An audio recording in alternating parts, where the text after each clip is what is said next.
This is the Reds POSTCAST, your instant game reaction for the Cincinnati Reds.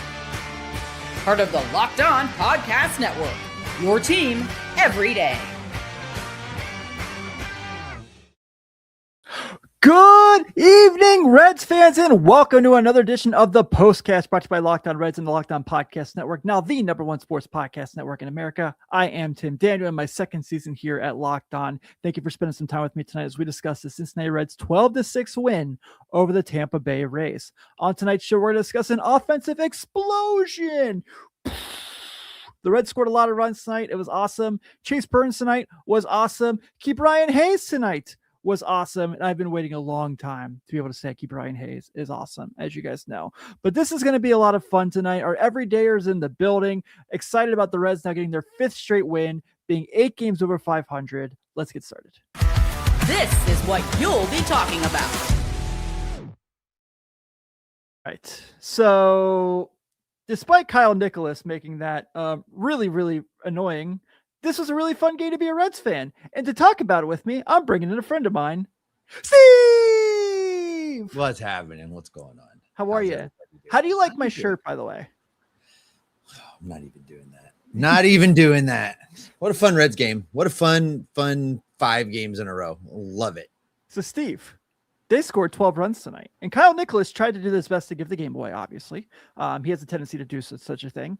But they still found a way to score 12 runs tonight. And you and I were texting during the 9th inning, laughing at the fact that Elly De La Cruz hit the most softball home run we've ever seen in the universe on this last home run of the game, which is pretty funny. But he also had 3 hits tonight and 5 RBI, so he was pretty awesome. And the only thing missing from that was someone handed him a beer as he ran to third base. Yeah, absolutely. But 12 runs tonight is let's see, I think the high going into this game was 7 on the year, if I remember correctly. So, nearly double it. It was a nice day to be a Reds fan. A lot of fun to watch. A lot of fun the way this team is playing and playing off of each other right now. The way you watch this game, the level of excitement that they have for each other, as they're finding success, the level that they're pushing each other to one up what the last guy did is really fun right now. It really is. And so I'm going to let's just list off the offense tonight, because this is hilarious. Dane Myers tonight, home run, 3 walks, 4 runs scored. Matt McLain tonight, 2 hits. Elly De La Cruz tonight, 3 hits, 2 home runs, 5 RBI, 3 runs scored. Sal Stewart tonight, 2 for 4, 3 RBI. Spencer Steer tonight, 1 for 3, 2 walks, run scored. And let's see. Then we'll get to the last guy later in the show. Specific one we really need to talk about there. But overall, pretty fun. Like you said, it's just kind of like when they get to this, just pass the bat to the next guy thing, it's just a blast to watch. It is. There's a couple takeaways from this game outside of that guy you want to talk about a little bit later. First guy, Chase Burns. What a dude on the mound. And I think probably would have gone farther in the game had not had that long sit down with the Reds putting up tons of runs and having tons of at-bats. That probably threw him off a little bit there at the end. And you look at some of what the other guys in the lineup did throughout the course of this game. Matt McLain with a couple hits, 3-game hitting streak right now, multiple hits in this game. I love it. You look at Sal Stewart right now leading the majors in RBIs. And of course that says 2 things. That says that Sal's being very, very productive. And it says that guys are getting on base in front of him. So he's getting the opportunities and he's executing and delivering upon them. So you look at what the Reds were able to string together today. Another series win. That's 2 series wins in a row where they have come in. And in one of those series, a sweep they probably shouldn't have had, results they probably shouldn't have gotten. But now they have kept that momentum going. I talked about this on Locked On Reds today's show, where they typically in years past would have had that sweep in Minnesota, come into Tampa Bay and got their bell rung and lost all of the momentum. That's just what they've done. They've had big series and then they get swept by teams like the White Sox last year. This year seems to be different here early on, and they go into Tampa and they not only handle business, but they've just gone down there and smacked the Rays around. And I love every single second of it. Yeah, I do too. So are you more of a fan of the gritty around third base or the Euro step that Dane Myers did tonight? You know, I think the gritty with Elly doing it is what belongs over there at third Yes. base. But I like each guy doing something different. So I'm here for Dane Myers and his success and being able to drop something nice coming around third base. Mix it up a little bit. Can we get do you think we can get when Matt McLain finally goes deep, do you think we can get him to do Sexy Dexy since Dexter Lawrence is in Cincinnati now? I don't know that Matty could pull that off. That might be out of his league. That feels like a bridge too far for Matty. I want Matty to just have that kind of success as far as what can be done. Yes, absolutely. Well, you already mentioned him, but we're going to go ahead and get to our X Factor here in just a second, because another fantastic day for the young stud taking the ball. It's time to reveal who made the biggest under-the-radar impact with today's X Factor. You already talked a little bit about what Chase Burns did today, but I would think, for what they really got out of him, makes it even better, because I feel like now, first off, did you have on your bingo card Rhett Lauder and Chase Burns being the two best starters on the team in April? No, because we talked about these guys both fighting for a job, and here we are with them being the studs of the rotation right now. Yeah. So Chase Burns today, I'm just going to read it off real quick and then we'll dive into it. 5 2/3, 2 earned runs on 4 hits, 2 walks, 8 strikeouts. I think it's safe to say he's really, really good at this thing where he plays baseball and throws strikes. I really like when he does that. And here's the thing I really love about Chase Burns, man. And I've talked about this in the past, and then you guys have talked about it too. He doesn't let a bad at bat bother him. If he gives up a hit, okay, guy's on first base, on to the next one. He gave up that home run. Okay, I got the next guy out. I just feel like the thing that's so cool about him, because he's obviously extremely talented. He is a future ace kind of guy for a reason. But just the fact that he just does not let the bad things bother him and he just moves on, it's been really awesome to see. And I just how good he was last year as a rookie, and to see how much he's matured for the offseason has been really, really fun.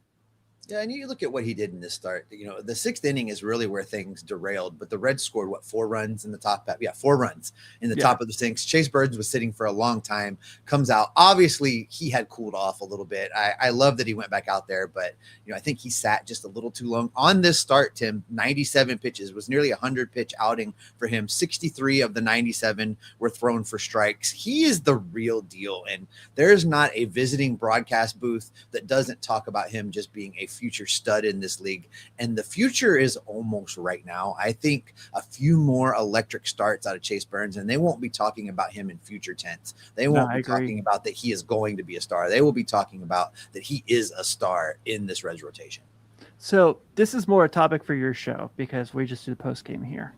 But I've been saying a lot lately, and I'm actually going to write an article about it for Reds Talk on SI, that all the conversations we're having about Sal Stewart needs to be signed long-term, which I totally agree with, by the way. I also think we need to have that conversation about Chase Burns too, because what we're getting from him right now, I think is just the minimum, because I just think he's just going to continue to get better and better as time goes on because of the talent level. So can't get too deep into that. We'll save that for the next time I'm on Locked On Reds. But yes, I'm in the song Chase Burns long-term boat for sure. Yeah, we'll be talking a little bit about that on tomorrow's Locked On Reds, so make sure you're subscribed. Yeah, absolutely. And hey, after the break, Steve gets to talk about his favorite player on the Cincinnati Reds, and we'll talk about that and more right after this. The NHL playoffs are here, where every shift matters, every moment is. I uploaded the wrong ads. I gotta live read these. It's live TV, folks. This is what we do when you are live here in the Locked On Podcast Network. Tim, you go ahead and get yourself set, and we'll just do this for a second. Yeah. It's good fun to be here with the everydayer crowd that hangs out in your chat. I know I'm in there a lot, just chatting, and I love getting a chance to talk with you guys kind of outside of my regular Locked On format. Looks like Timmy is ready to go. So we're going to be talking about the player I didn't think I would be talking about in a context I knew I wouldn't be talking about, and turns out I was wrong, and I've got that for you right after this. You're such a pro, Steve. Workplace chaos, deadline stacking up, inbox overflowing, and the one position you have to fill still sitting open. When the pressure's on and you need the right hire, this is a job for Indeed sponsored jobs. Indeed sponsored jobs help you reach the people who actually fit what you're looking for. Skills, experience, locations. You're not just hoping the right candidate stumbles across your posts. And here's a stat that says it all. In the minute I've been talking to you, companies like yours made 27 hires on Indeed, according to Indeed data worldwide. So if you're hiring, spend less time searching and more time interviewing candidates who check all your boxes with Indeed sponsored jobs. And listeners of this show will get a $75 sponsored job credit to help you get the premium status it deserves at Indeed.com/podcast. Just go to Indeed.com/podcast right now and support our show by saying you heard about Indeed on this podcast. Indeed.com/podcast. Terms and conditions apply. Need to hire? This is a job for Indeed sponsored jobs. We're also brought to you by our friends over at 5 Hour Energy. If you've got a sweet tooth like I do, you know how tough it is to find that perfect treat without all the sugar. That's why the Confetti Craze 5 Hour Energy Shot brings that nostalgic flavor back in a whole new way. This is that classic taste you remember, but with a tasty caffeine boost and zero sugar. It's a quick, easy way to satisfy that sweet craving while keeping things simple and on the go. I've always loved birthday cake, but I can't be eating sweets all day. This is the perfect alternative. Confetti Craze 5 Hour Energy Shots taste just like birthday cake, vanilla and buttery flavors to let you know unapologetically extra and unstoppably energized. All cake, no sugar. You can have your cake and sip it too, minus any sugar guilt. I like how convenient it is. Just a small portable shot I can grab whenever I need a little pick-me-up. The Funfetti flavors back at 5hourenergy.com or on Amazon. Crack open Confetti Craze 5 Hour Energy Shots today. And we're going to go ahead and give a shout out to our everydayers here on the Postcast, because sometimes I do record my ads on time. And sometimes I actually upload them as well. But the Reds are winning, and so we can all have fun. We can all have a good laugh about it, and we're gonna really enjoy this next segment, because we're gonna have our Locked On Player of the Game.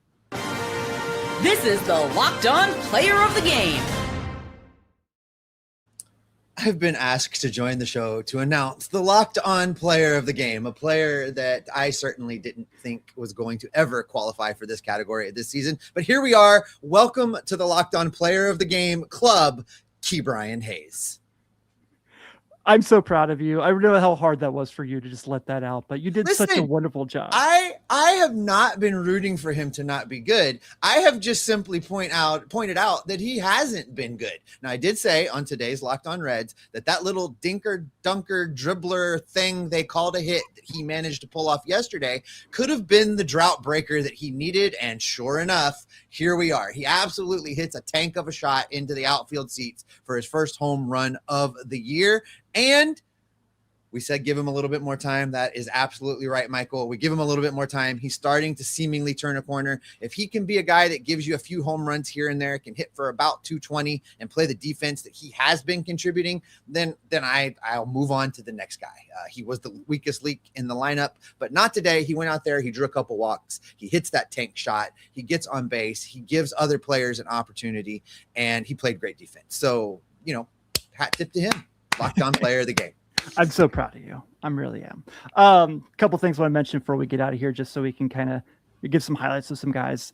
It's like the first show forever that I didn't mention the bullpen. And realistically, minus one guy, we should mention the bullpen real quick. Sam Maul ending a third. Pierce Johnson with an inning. And struck a guy out with his fastball. I don't know if you caught that or not. I did. And then Kyle Nicholas is probably designated for assignment by 1:00 tomorrow when they start the next game. So, you know what? It was good. But hey, they're 10-2 on the road, and they've won 3 straight series, and they've won 5 straight games, as our good friend William points out here. So, are you having fun? Because I'm having fun. I'm having a blast. And don't be shocked if they don't DFA Mr. Nicholas, just because Nick Lodolo is going to do his rehab start, and that's probably the swap. So they may just leave that alone and make a swap later. But if they really feel like they need a fresh arm, I don't think they do with the off day on Thursday. They may just kind of let that ride. Yeah, you're probably right. But we're going to go ahead and wrap this one up, because Tim has double duty tonight, as always, as the Reds are victors over the Tampa Bay Rays 12-6. The Reds have 12 runs on 10 hits and no errors. The Rays have 6 runs on 8 hits and no errors. Chase Burns is the winning pitcher. He is now 2-1 with a 2.57. And Steven Matz, who has been a long-time guy, has made things difficult for the Reds. The Reds finally got to him tonight. 3-1 with a 4.81 ERA. The Reds go for their second straight sweep tomorrow as Brandon Williamson takes the hill for the Reds. He is 2-1 with a 4.35, going against old friend Nick Martinez, who's actually had a pretty good start to the year for the Tampa Bay Rays. He's 0-1 with a 2.45 ERA. First pitch will be at 1:10. I might actually be here on time on a day game tomorrow because they have a later start, so that's going to be exciting.